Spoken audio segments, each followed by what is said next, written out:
Hey, what's going on there, everybody? This is Sammy Legger here, representing Team JVS, here to bring you guys what you've been waiting for, the series review for Invincible Season 2.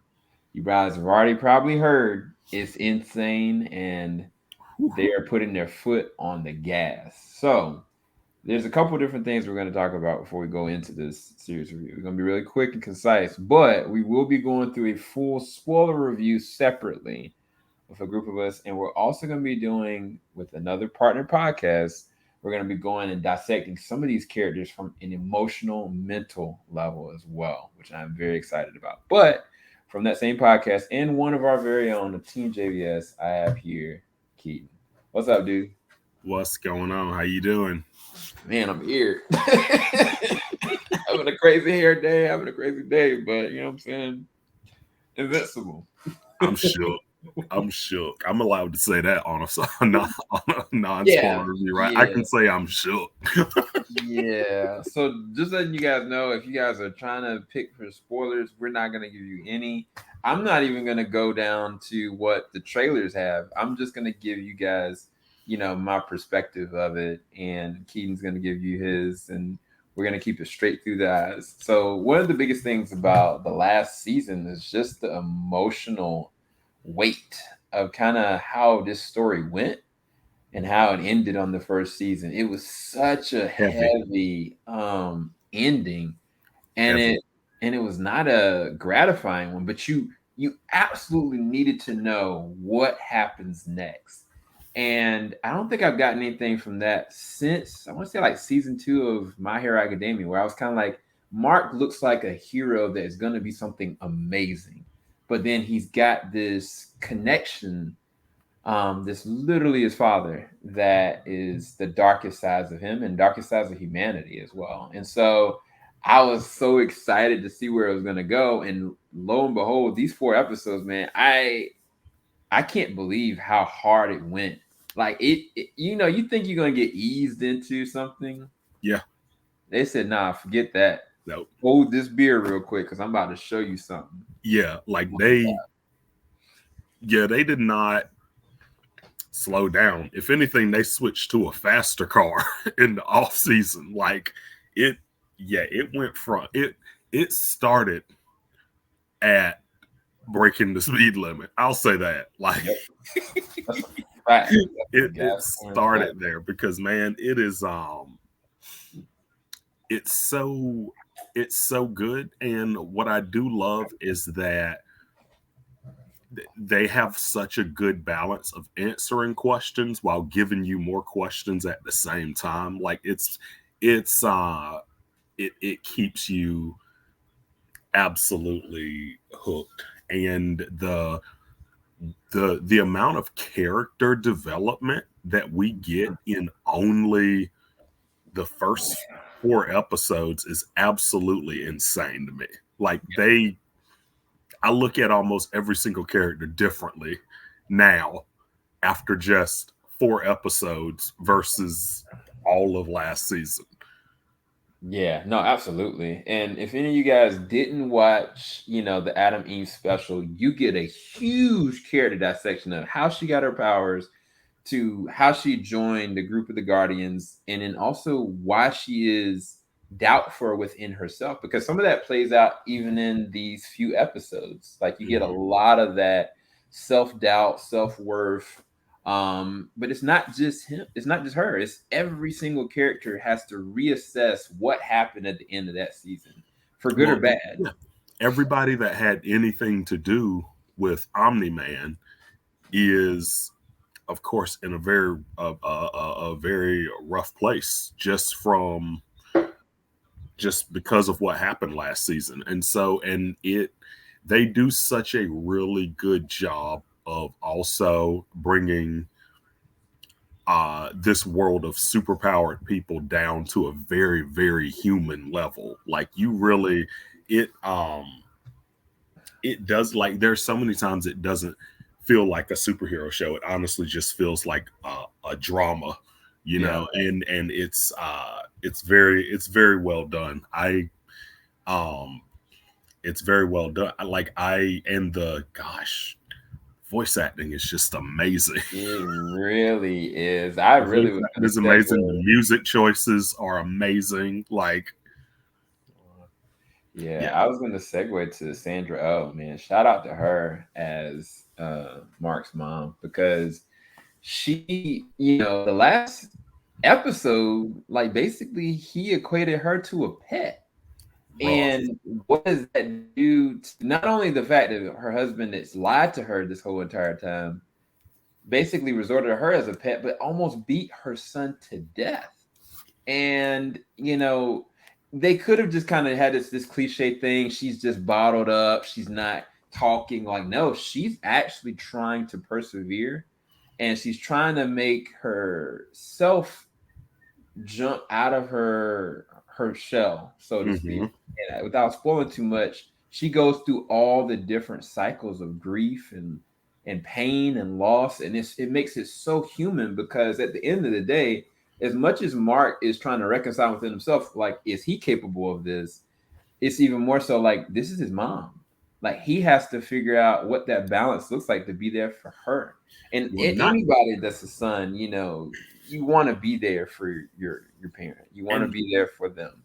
think from that perspective too. It's not just that she's she was with them as a family. She was with Omni-Man before they ever even had Mark. And so these are years, this is a long time that they have spent together, all for him to just basically call her a goldfish.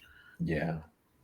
Yeah. It's all the small moments that happen in season one blow up in Hmm. different ways Oh from yeah. different characters and where they headed.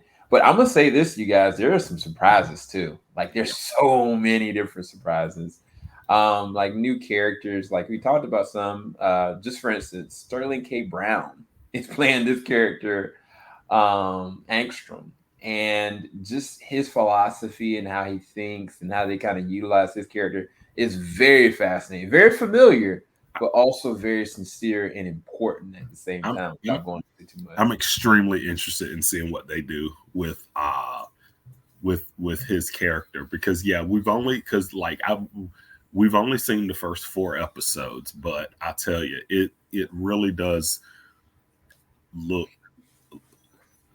this is going to be amazing. This is gonna, the payoff, this is gonna be phenomenal. I absolutely love what I've seen, and they, like I said, they just jump in, um and make sure, yeah, just whew, I was about to say Yeah. something. I just, yeah, it's really good, and I'm hooked. I'm very much hooked from this season. From the very first episode, Yeah. you're you're hooked. Like you can't stop. You're gonna, yeah, it's one of those that you're gonna Yeah. be waiting by week to week for an episode to drop for You know, sure. you know what's interesting? I think they did when I reevaluated. The first episode is like the reverse of the first episode of season one. If you think about know what I mean by that. So like, Hmm. how like the very first episode you wait until you hear a certain thing. The whole first episode of this one, you hear it, and then it's a payoff. And Hmm. then in the very first few minutes of this, you are completely thrown off.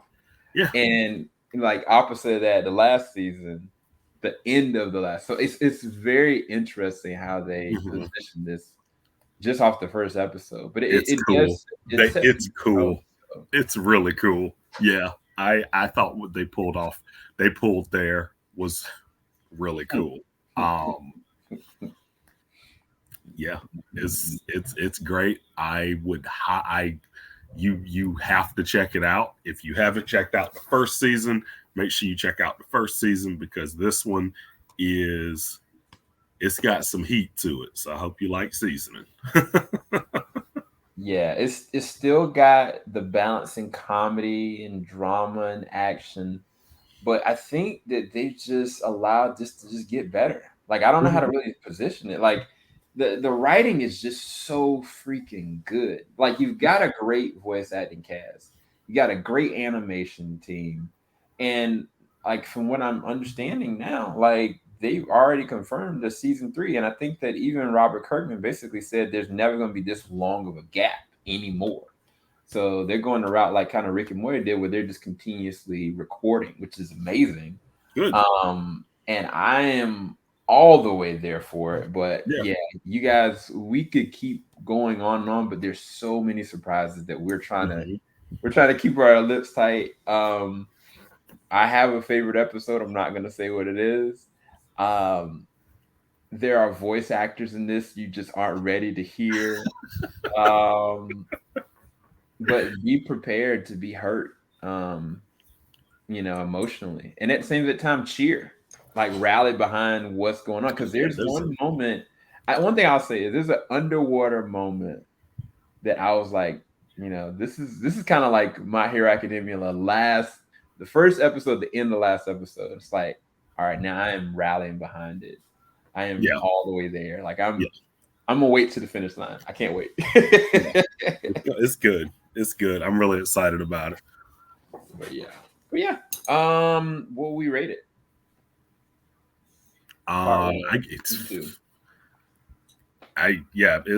It's got an A from me. It's got an A from me. Like if it's what are we doing? 10 scale?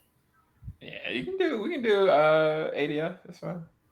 8F. Oh, if it's 8F, A, absolutely. A. It's A. Easy. That's easy. Yeah. Yeah, it's amazing, you guys. Like I didn't. There's an image that they use for the original poster. I'll try to pull it out here, but this image says so much about what's really happening on so many different levels. We'll maybe use this image towards our character commentary, but this is an A+ for me. Like I as perfect as the first season is, I couldn't believe that there's some characters in the first season I was like, I hate this character. Off the first episode, I was like, I love this character now. Thank you. Why didn't you get this? Like characters you were hoping to get more from, you get it. The first 4 episodes. You wanted action? Oh. You wanted brutality? Oh. Yeah. Now, that brutality, Annie, is they don't tone out. Nothing is toned down this season. That's for sure. Man, like shout out to Amazon, bro. I'm gonna give y'all a golf clap. This is the same one that's giving us The Boys, Gen Z, about to give us God of War. I mean, they killing it. As far as I'm concerned. But so I'm gonna turn it over to Keaton, and he's going to explain what we're gonna be talking about on Wednesday, and then a little bit later on as well. Yeah, so we're going to be doing a special joint Bat Therapy / TeamJVS team up. My good friend Dr. Amelia Brown is going to join us, and we're going to be doing a character breakdown from a mental health standpoint, which is what we do on our podcast, Bat Therapy. And I think we're going to have a lot of fun because it's going to be the best of both of my current worlds, because I normally do stuff with JVS, and then I've been running this podcast with my good friend Dr. Brown, and so all of us are going to be together, and I think we're going to have a blast. And that one will definitely contain spoilers, so just know, don't. Yeah, I'm actually really excited to add to whatever they've got going on, because there's so much deep dive that you can do with these characters, and I'm excited to just spoil stuff for you guys. That's why we're trying to keep this as tight and contained, because when we go and talk about spoilers on Wednesday, you're not going to be ready for that. So we're going to go. Make sure you like, subscribe, hit that bell button, go down to the description bar below and go and check out their podcast as well, because the content is going to keep rolling, and obviously Invincible ain't stopping. So we'll talk to you guys later, man. Peace. Falling out the top of skyline. 50 mile radius on my timeline. Ain't nothing on my mind. Oh Lord.